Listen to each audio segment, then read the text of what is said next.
Donc, après avoir vu les principaux modes de croissance des végétaux, on va voir maintenant un autre processus qui est fondamental, bien sûr, et qui est le processus de ramification, qui va affecter la plupart des végétaux, même si certains végétaux ne sont pas ramifiés, comme le cocotier, par exemple, dans les conditions normales.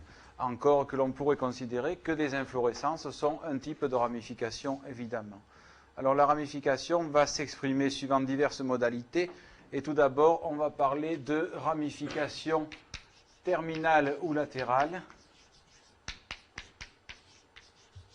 Qu'est-ce qu'on entend par ramification terminale? En fait, on entend un mode de ramification qui est assez primitif, que l'on retrouve essentiellement chez des fougères et chez les angiospermes actuels, le plus souvent uniquement chez quelques palmiers, chez des flagellariacées par exemple, etc. Mais c'est un cas assez rare. La ramification terminale, eh bien qu'est-ce que c'est? C'est une ramification qui va résulter de la division du méristème en deux ou plusieurs parties égales ou inégales.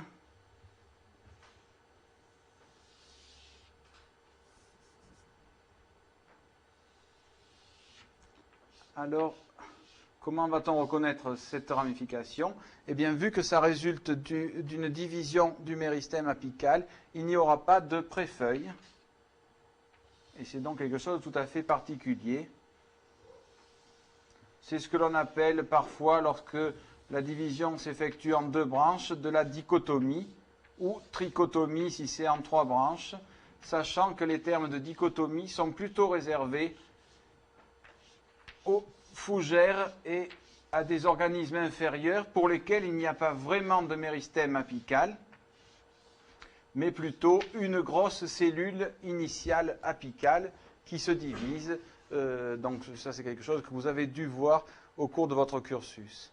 Quelques exemples, eh bien, chez les angiospermes actuels, on va avoir quelques palmiers. Le plus emblématique étant le palmier Doum, Iphaene thebaica,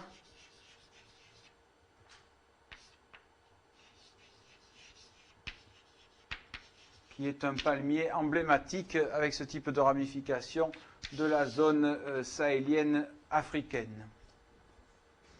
Donc, ramification terminale, retenez que c'est quelque chose de très rare chez les plantes actuelles, plutôt un processus qui caractérise les plantes fossiles, et donc quelques angiospermes actuels. Mais retenez aussi que chez les fougères, où c'est le mode dominant, il ne s'agit pas d'un méristème apical, mais d'une cellule initiale apicale qui se divise, donc un phénomène un peu différent. C'est le mode de ramification, par exemple, que vous allez rencontrer chez les lycopodes ou les sélaginelles, pour ceux qui connaissent. Beaucoup plus fréquent que le précédent, et qui va caractériser la plupart des angiospermes, c'est la ramification latérale. Alors la ramification latérale, qu'est-ce que c'est? Eh bien, c'est une ramification qui va résulter du développement d'un méristème axillaire qui va donc se retrouver à l'aisselle d'une feuille axillante. Et donc, dans ces cas-là, vous retrouverez des préfeuilles, deux si c'est une dicotylédone, une si c'est une monocotylédone, dont l'axe continue de pousser, et vous allez avoir le rameau latéral, toujours à l'aisselle d'une feuille, ce que vous pouvez bien sûr toujours retrouver par les cicatrices plus tard, et vous allez avoir, dans ce cas, si c'est une dicotylédone, les deux premières feuilles caractéristiques alpha et bêta. Et on va donc parler de rameau latéral ou de branche latérale dans ce cas-là. Donc ça n'a pas de difficulté particulière. Autre type de ramification important, eh bien ça va être la ramification qui résulte du mode de fonctionnement des méristèmes. et notamment qui résultent de la croissance définie ou indéfinie des axes. On va là séparer ce que l'on appelle de la ramification monopodiale ou monopodique d'une ramification sympodiale ou sympodique, sachant que la ramification terminale que l'on vient de voir est un cas particulier de ramification sympodiale, évidemment. Donc, autre type de ramification, la ramification monopodiale, elle résulte de la croissance indéfinie des axes, notamment des axes porteurs. C'est ce que vous allez avoir chez la plupart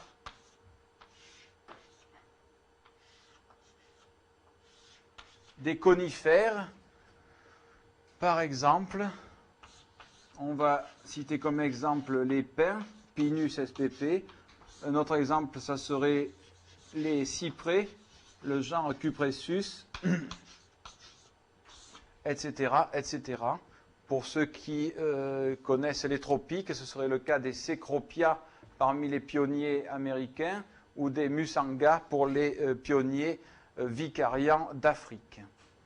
Donc ramification monopodiale, évidemment très importante, mais un autre mode tout aussi important, c'est la ramification sympodiale,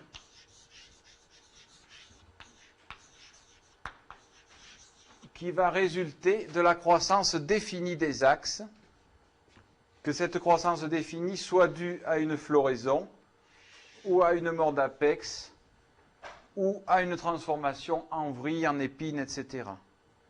La structure qui en résulte sera qualifiée de sympode. Il s'agit donc d'une structure ramifiée qui va résulter du fonctionnement de plusieurs méristèmes, et en fonction du nombre de rameaux latéraux qui seront formés, on va parler de sympode monocasial,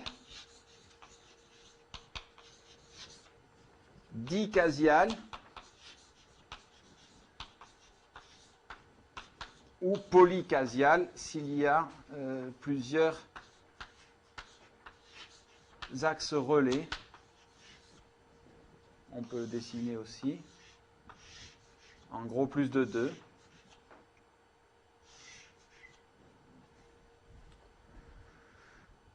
C'est quelque chose qui est très important. Beaucoup de végétaux se développent de façon sympodiale, même de très grands arbres. On a vu le platane tout à l'heure ou le châtaignier.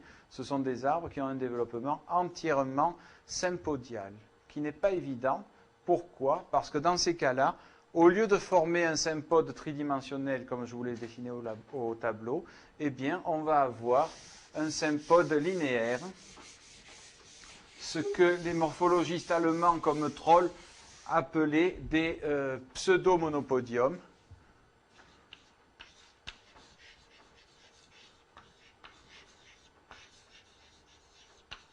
Symphodes linéaires qui vont mimer en fait une croissance indéfinie et une ramification monopodiale. Donc je vous mets ce terme entre parenthèses, les pseudo-monopodes. On va faire un exemple avec le platane, où vous allez avoir des axes qui se construisent par la succession et le fonctionnement successif de méristèmes. Cela peut s'étendre aux branches également. Et vous allez avoir vraiment des symphodes linéaires qui miment tout à fait un monopode si vous ne regardez pas de près. Comment vous le distinguez? Vous allez rechercher dans ces zones-là les cicatrices de mort d'apex ou de zones de fleurs ou inflorescences terminales. Et puis vous trouverez des préfeuilles sur les modules suivants. Donc c'est relativement facile à identifier. Alors chaque portion ici, eh bien c'est ce que l'on a l'habitude d'appeler un module, même si ce terme peut avoir plusieurs définitions suivant les auteurs. Et on parle, dans ces cas-là, de plantes modulaires parce qu'elles se construisent par la succession de plusieurs modules. Alors, qu'est-ce qui est important dans la ramification? Eh bien, la ramification va être un nouveau processus de répétition qui, au lieu de répéter des entités élémentaires comme le métamère, l'unité de croissance ou la pousse annuelle, eh bien, va répéter, lorsqu'elle s'exprime, le niveau plus englobant de l'axe ou de la tige feuillée. Ceci a une conséquence importante, c'est que lorsque vous allez avoir le processus de ramification qui s'exprime, vous allez avoir des axes porteurs et des axes portés.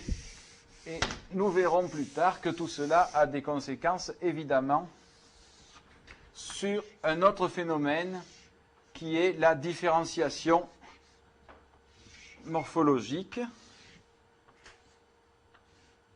Par définition, eh bien, on a coutume d'appeler l'axe initial l'axe d'ordre 1.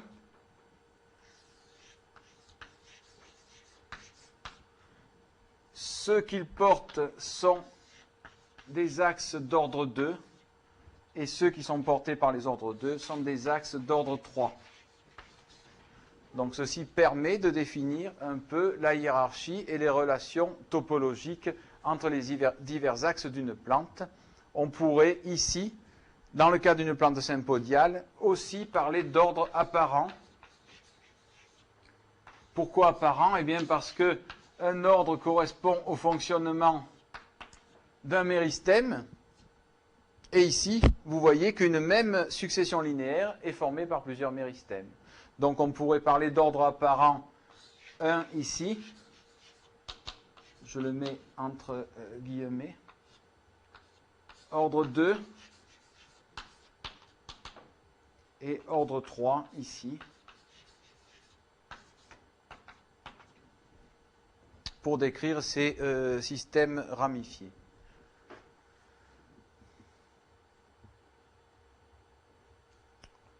Donc, autre type de ramification, vous avez vu que là, c'était en fonction du mode de développement, ou du moins des modes de croissance. On va avoir aussi divers types de ramification en fonction de la répartition des rameaux sur l'axe porteur.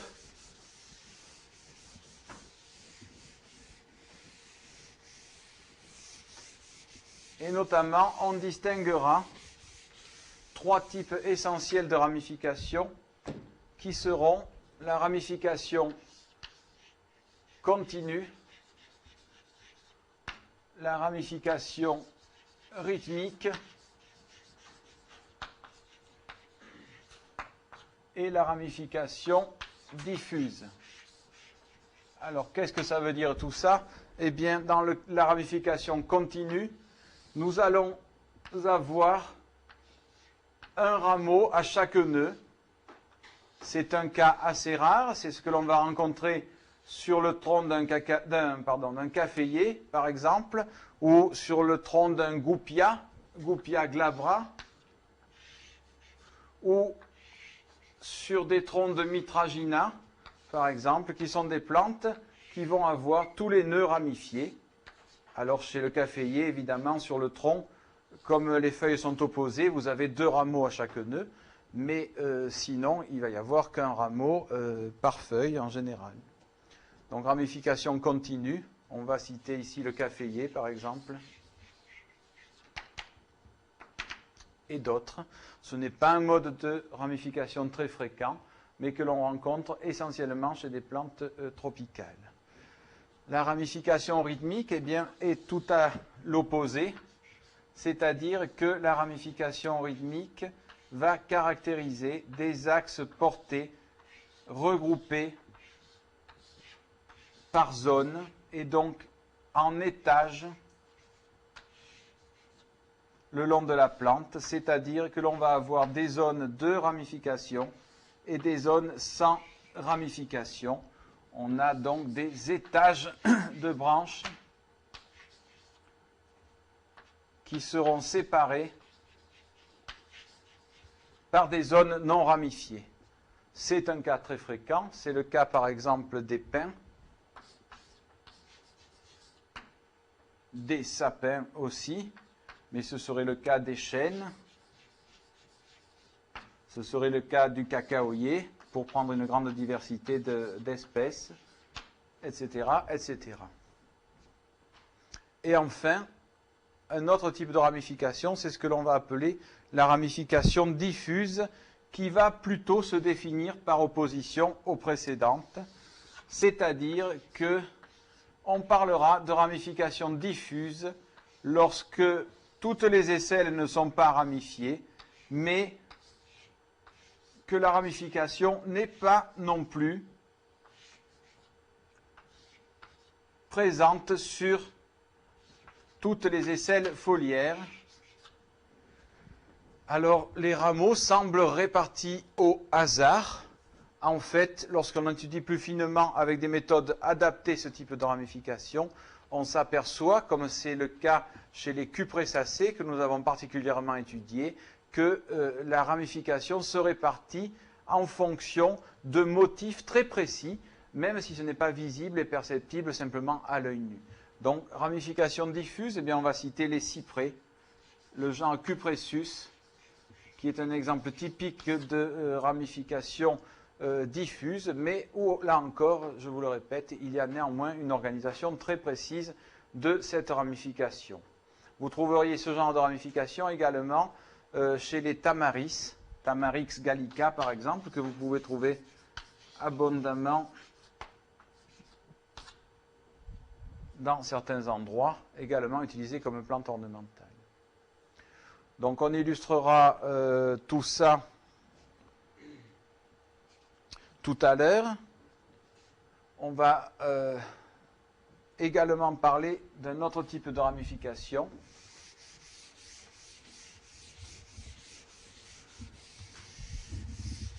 On va distinguer en fonction du moment d'allongement d'un rameau à partir de son bourgeon latéral, une ramification qui va être différée dans le temps, bien sûr. On parlera encore de ramification proleptique dans certains ouvrages.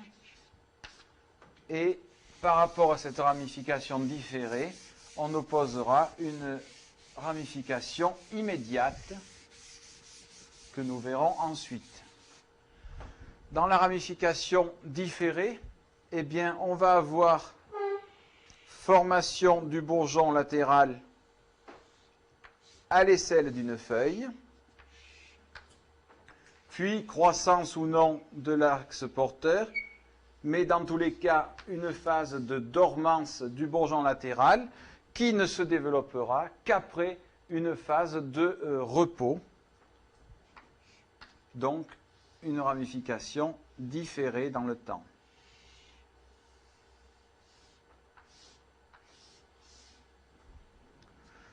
Très souvent, cette ramification différée s'accompagne de marqueurs morphologiques et notamment par la présence d'écailles à la base de ce rameau.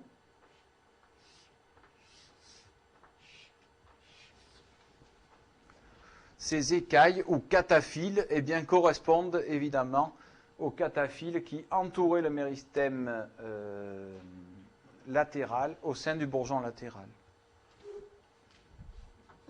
Donc ça, c'est ce que vous trouvez chez beaucoup d'arbres des zones tempérées.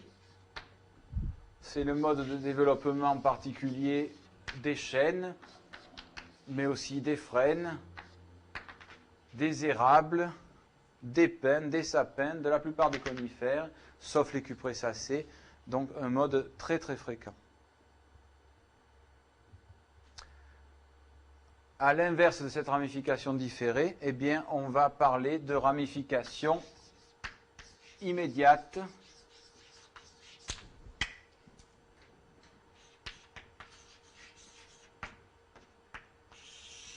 La ramification immédiate, eh bien, va résulter du développement immédiat d'un bourgeon latéral en rameau. Il n'y aura pas cette fois de phase de dormance et la plante va immédiatement développer et allonger son axe. Dans ce cas, eh bien, on a très souvent des préfeuilles qui sont foliacées. Ce ne sont plus des cataphyles. Si on est une dicotylédone, préfeuilles alpha et bêta en position opposée. Et très souvent, le premier entre-nœud est long. Et c'est ce que l'on appelle l'hypopodium.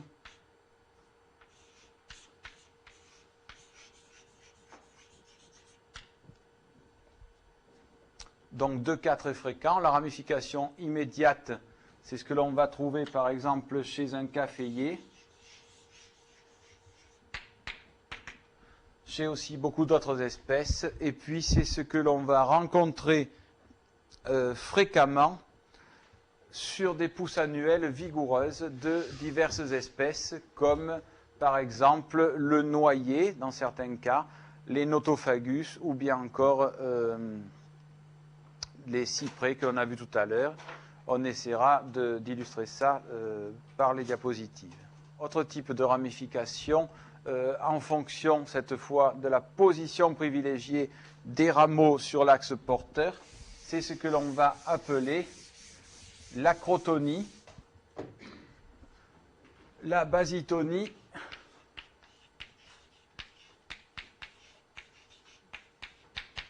ou la mésotonie.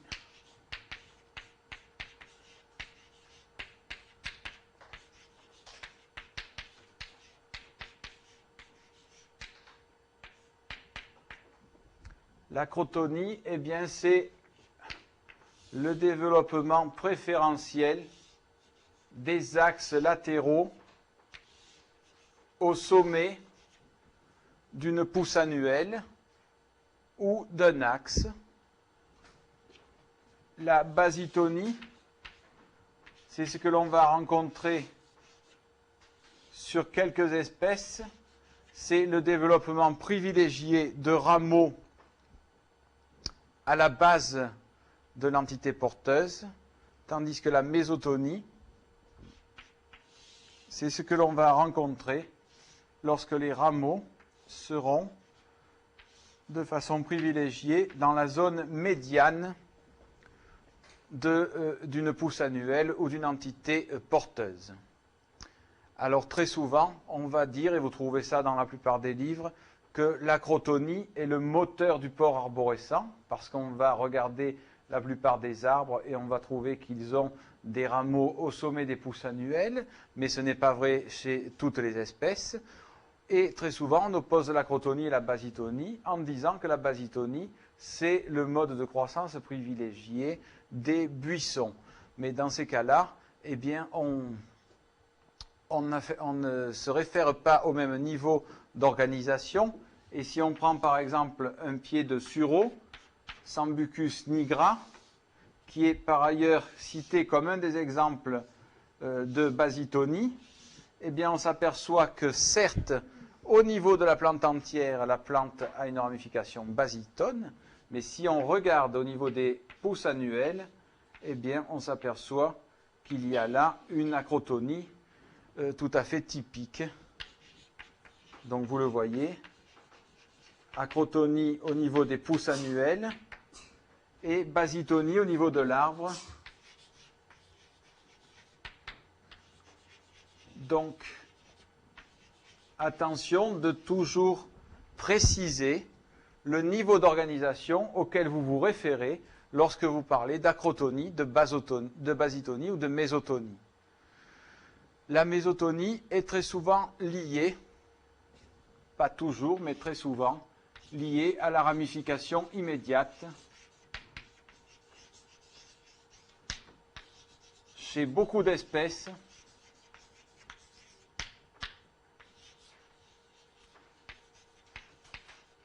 Eh bien, vous allez avoir des rameaux qui se développent de façon immédiate lorsque la vitesse d'allongement atteint un certain seuil et dépasse ce seuil.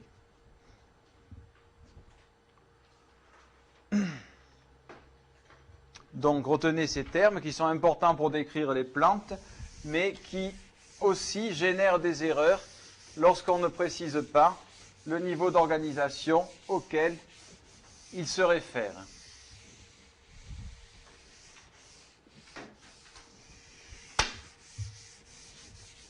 Pour terminer avec la ramification, quelques termes pour mémoire, parce que vous les rencontrerez.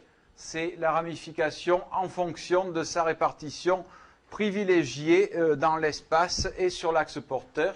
C'est ce que l'on va qualifier d'épitonie, épi ça veut dire dessus, d'hypotonie, ou encore de mésotonie. Qu'est-ce que ça veut dire? Eh bien, l'épitonie, c'est lorsque vous allez avoir un développement privilégié sur la face supérieure des axes. Vous voyez là tout l'intérêt de différencier supérieur et inférieur des notions de proximale et distale que j'ai dit tout à l'heure. L'hypotonie sera plutôt lorsque les branches ont tendance à se développer de façon préférentielle sur la base des axes porteurs. Et la mésotonie, eh bien, sera représentative du cas où les rameaux seront préférentiellement portés dans un plan horizontal de part et d'autre de l'axe porteur. Comment on peut aussi représenter ça? Si vous avez l'axe porteur ici, que vous avez l'axe porté, si vous avez l'axe porteur ici, eh bien, vous pouvez représenter les axes portés en disant que latéralement, ils sont plus petits dans l'hypotonie et qu'ils seront plus gros sur la face supérieure. Ici, ce sera la situation inverse. Et enfin, ici, ce sera une situation où ce sont les latéraux qui sont plus importants. Alors, où interviennent ces phénomènes? Eh bien, l'épitonie est caractéristique de certains modes de croissance, comme le modèle architectural de Troll ou de Champagnat ou de Mangenot, que l'on verra plus tard. Il sert à édifier le tronc de plusieurs espèces, comme celui d'un tilleul par exemple, ou bien celui d'un orme. L'hypotonie, c'est plutôt le mécanisme par lequel des axes courbes vont se propager et occuper l'espace. Par exemple, une branche de noyer ou d'érable va se développer essentiellement comme ça. Et pardon, je vous ai mis mésotonie, c'est amphitonie. Là.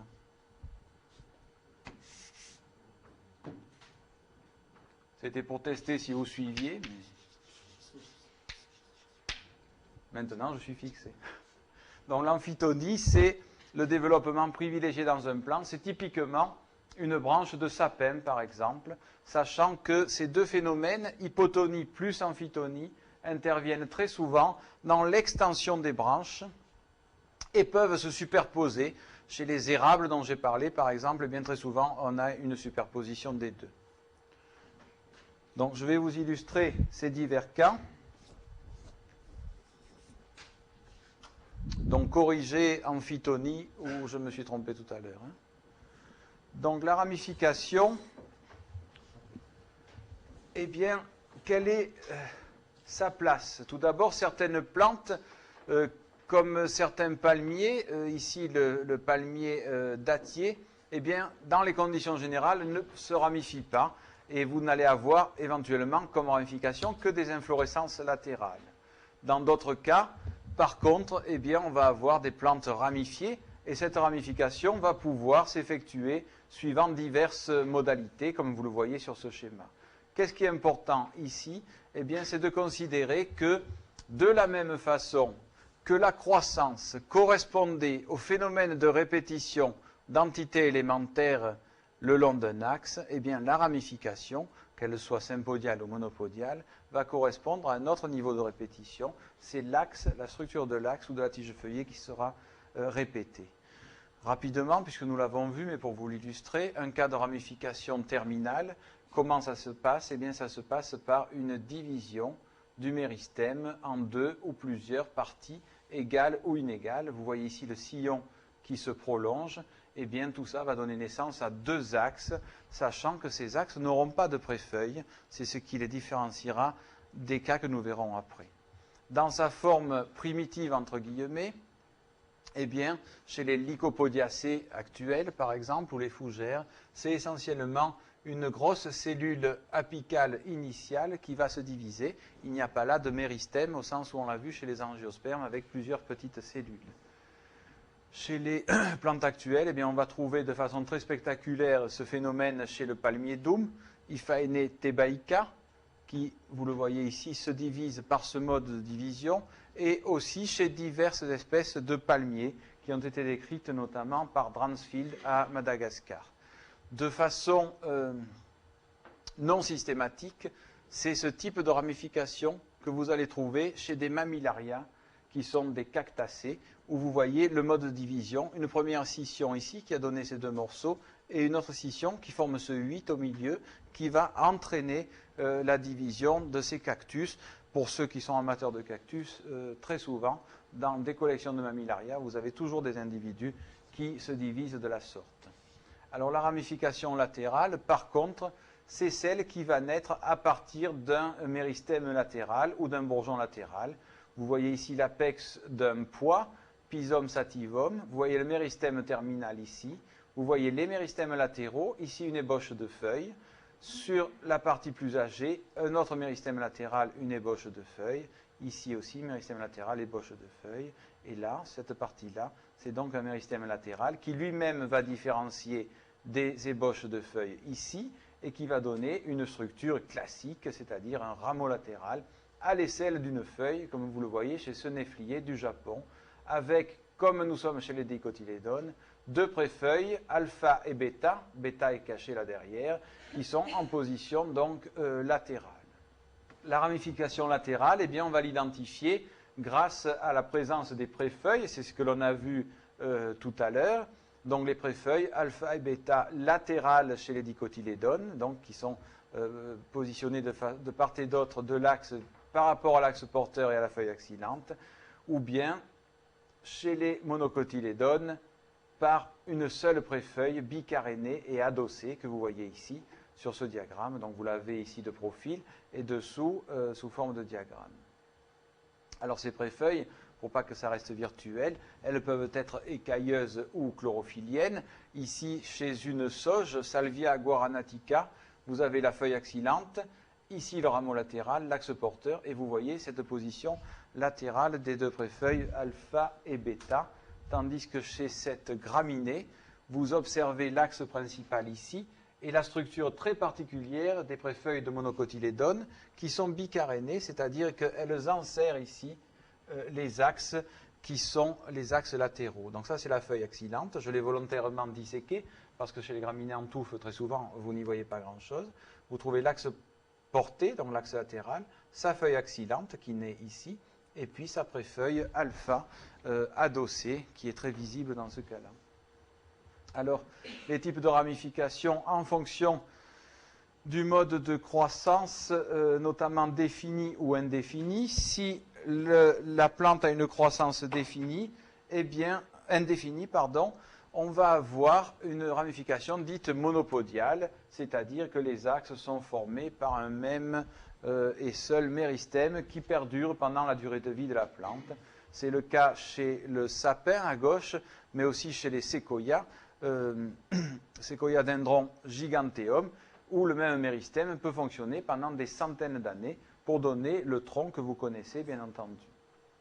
À côté de cette ramification monopodiale, eh bien, résultant de la croissance définie des axes, on va avoir une ramification sympodiale qui va pouvoir donner à chaque mort d'apex, comme ici chez ce gymnocladium, un seul relais.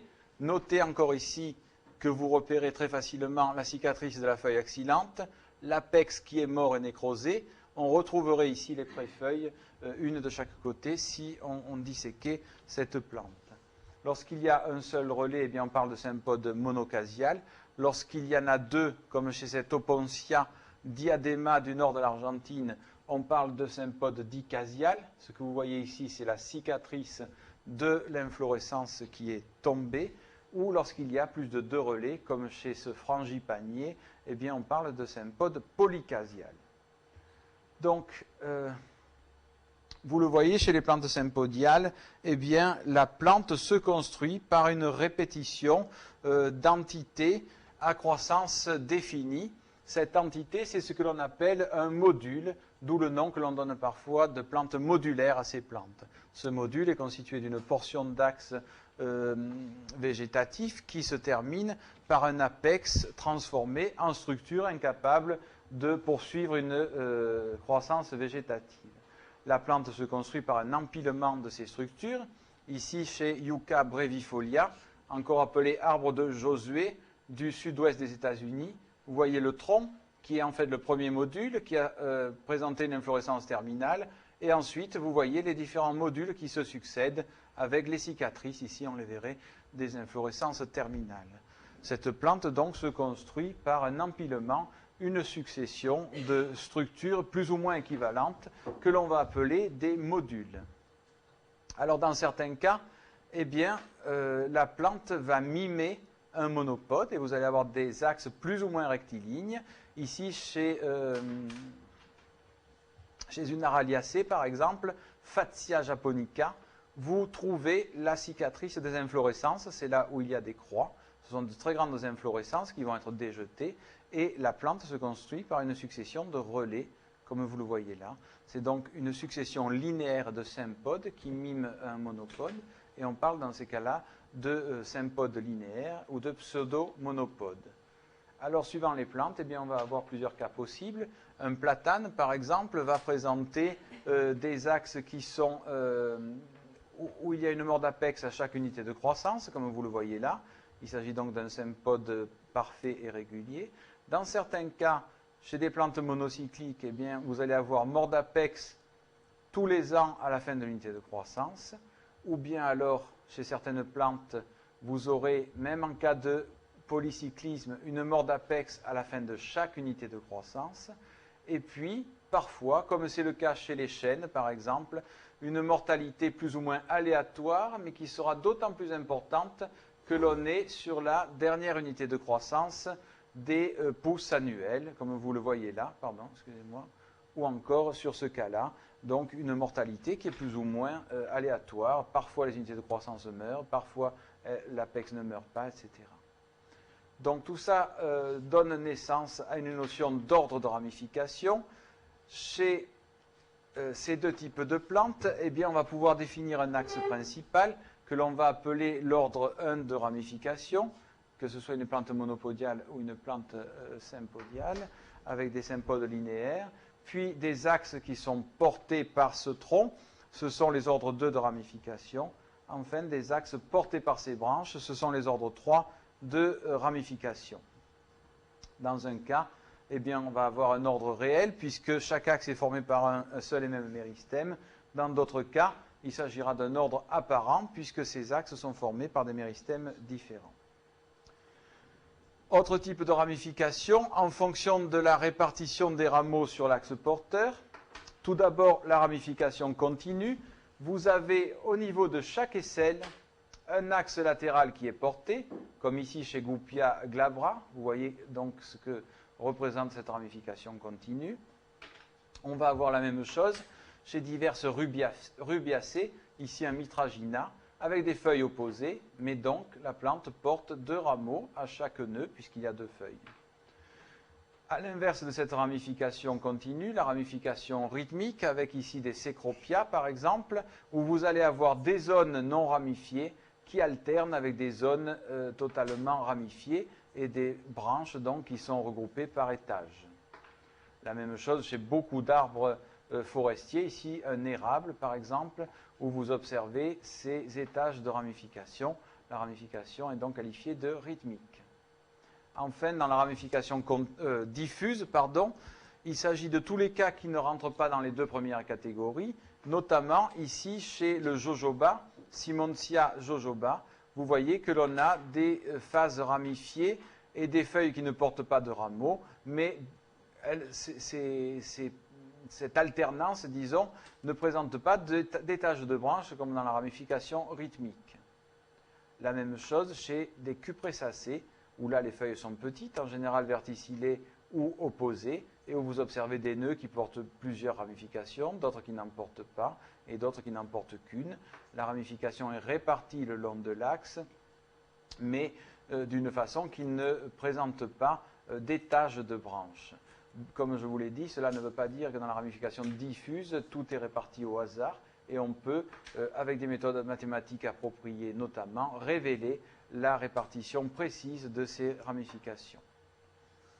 Autre type de ramification, en fonction de la position privilégiée des rameaux sur l'axe porteur, l'acrotonie, où les rameaux sont de façon privilégiée au sommet de l'entité porteuse, la mésotonie, où ces rameaux sont de façon privilégiée au milieu de l'unité porteuse, et la basitonie, où ces rameaux sont de façon privilégiée situés à la base de l'entité porteuse. Vous avez tous vu ces termes-là probablement.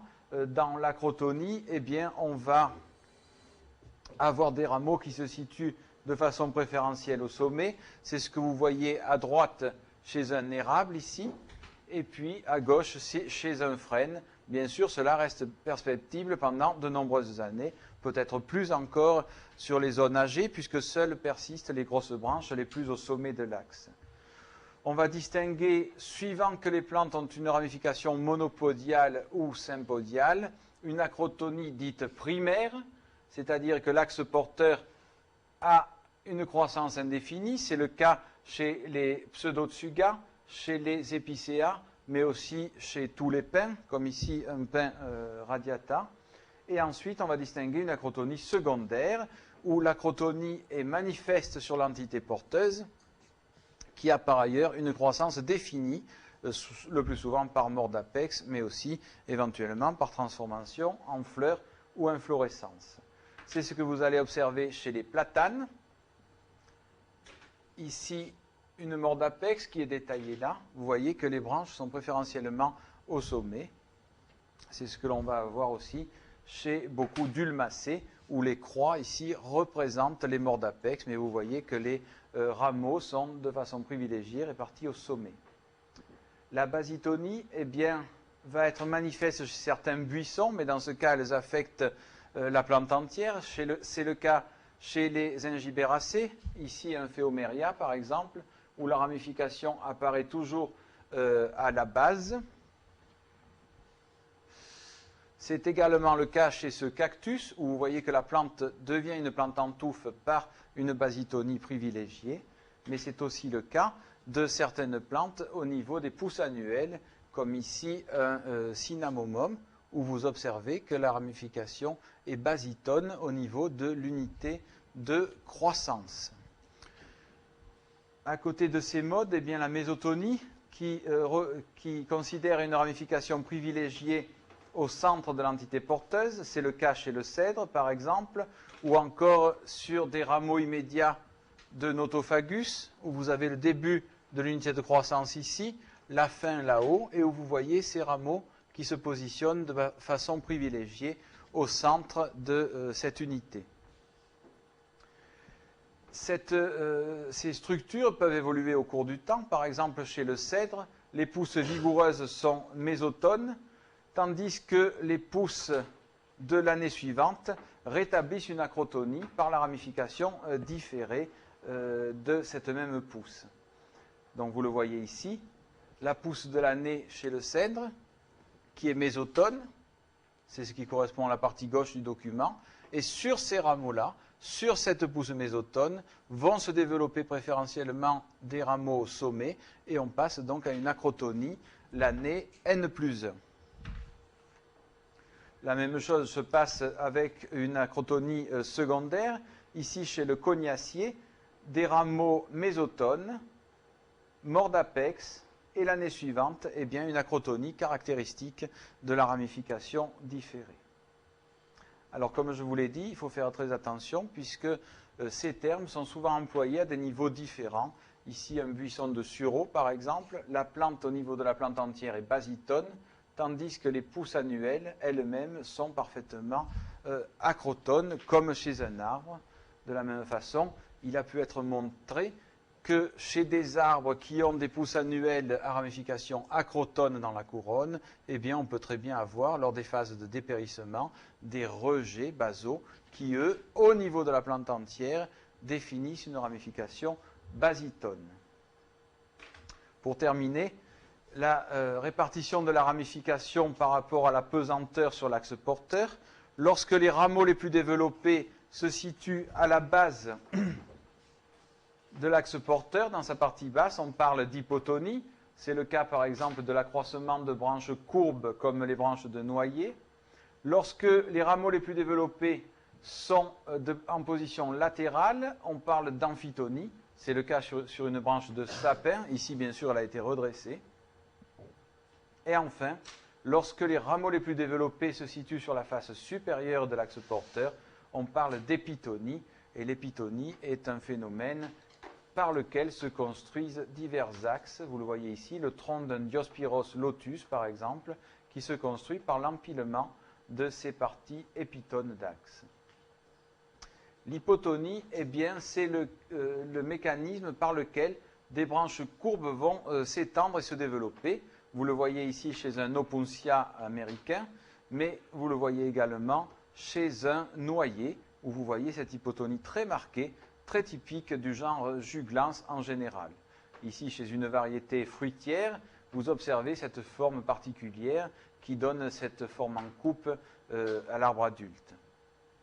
L'amphitonie, c'est également un mode par lequel la branche va s'étaler, mais de manière horizontale. C'est ce qui va caractériser des branches de sapin, par exemple, ou encore de Symphonia globulifera, que certains d'entre vous ont peut-être vu en Guyane, que vous voyez ici, une branche redressée, bien sûr, avec une amphitonie parfaite des rameaux en position privilégiée horizontale. Très souvent, chez les branches, eh bien, on va avoir la combinaison d'une hypotonie et d'une amphitonie pour assurer l'extension de ces systèmes ramifiés. Vous le voyez ici chez un sapin, l'amphitonie privilégiée et une hypotonie aussi qui n'est pas négligeable. La même chose chez un frêne, où en fait les branches s'étalent à la fois de façon horizontale et à la fois par des rameaux situés sur la portion inférieure. L'épitonie, eh bien, c'est le moyen par lequel vont se construire diverses espèces. Ici, un strychnos, donc une loganiacée, qui va développer des axes préférentiellement dans la zone de courbure. Ici, un poirier en Normandie qui construit son tronc par des empilements de structures épitones. Alors l'épitonie, c'est aussi quelque chose qui est manifeste sur les vieux arbres, notamment les vieux arbres dépérissants, où vous voyez l'apparition sur des zones arquées et périphériques de la couronne. Ce sont des réitérations, nous le verrons ce soir, mais appelons-les pour l'instant des rejets qui vont se développer de façon préférentielle sur la partie haute des branches. Autre cas de ramification, nous l'avons vu, en fonction de l'existence d'une phase de latence ou non du méristème latéral. Ici, une ramification latérale immédiate. Le méristème latéral se développe immédiatement. Dans ce cas-là, les préfeuilles sont en général foliacées et vous allez avoir un premier entre-nœud long entre l'axe porteur et la première préfeuille. A l'inverse, eh bien, lorsque le bourgeon subit une phase de dormance avant de se développer, les préfeuilles seront des cataphiles, elles seront très proches de la partie proximale de l'axe latéral et on va parler dans ces cas-là de ramification différée. On l'illustre ici chez un avocatier, par exemple, un exemple typique de ramification immédiate où vous observez le premier entre-nœud long, hypopodium, avec les deux premières préfeuilles qui sont des feuilles vertes assimilatrices. Le bourgeon latéral se développe dès après son initiation. La même chose chez Acacia dealbata, c'est ce que l'on appelle les mimosas, mais vous savez que ce que l'on appelle les mimosas dans le sud de la France, c'est le genre Acacia, alors que les mimosas sont un autre genre. Eh bien, vous voyez la même chose ici, la feuille axillante, l'axe porteur, le premier entre-nœud qui est long, et les premières préfeuilles qui sont là, qui vont être plus petites que les autres, mais qui auront la forme des feuilles adultes également. La ramification immédiate est très souvent liée à la mésotonie chez beaucoup d'espèces tempérées, et notamment il a été montré chez plusieurs espèces que les rameaux immédiats apparaissaient lorsque la vitesse de croissance d'un axe dépassait un certain seuil, comme ici, chez l'olivier de Bohême par exemple, mais on retrouverait ça chez un noyer, où vous voyez ce premier entrenœud long, lorsque les rameaux sont très vigoureux, bien entendu. Dans ce cas-là, vous retrouvez l'hypopodium à la base, et vous retrouvez une zone médiane, donc une mésotonie pour cette ramification, que l'on va observer aussi chez l'aulne, Alnus glutinosa. Voici la limite d'une pousse annuelle. Vous observez la ramification immédiate qui est très abondante, très caractéristique de cette espèce, et cette ramification qui est donc immédiate mais également mésotone. A l'inverse, on va parler de ramification différée. Lorsque un rameau latéral passe par une phase de bourgeon, c'est le cas ici chez ce cordia, vous voyez dans ce cas, ici il s'agit du pétiole de la feuille axillante, vous voyez des écailles ou feuilles écailleuses ou cataphiles qui sont à la base de ce rameau, qui est resté quelque temps sous forme de bourgeon. La même chose évidemment chez beaucoup d'espèces tempérées, comme ici un rhododendron à gauche ou un érable à droite, où les bourgeons passent l'hiver sous forme, les rameaux passent l'hiver sous forme de bourgeons. C'est ce que l'on observe ici par exemple chez un sapin, mais ça pourrait être beaucoup d'autres espèces. L'année N, une unité de croissance se met en place. Pendant la période défavorable, hiver ou zone sèche, des bourgeons se forment. Puis au printemps suivant, ces bourgeons se développent, donnent des rameaux différés, et à nouveau, passage par une phase bourgeon et ramification différée, etc. Chaque année, donc, les plantes alternent phase de repos et phase d'allongement.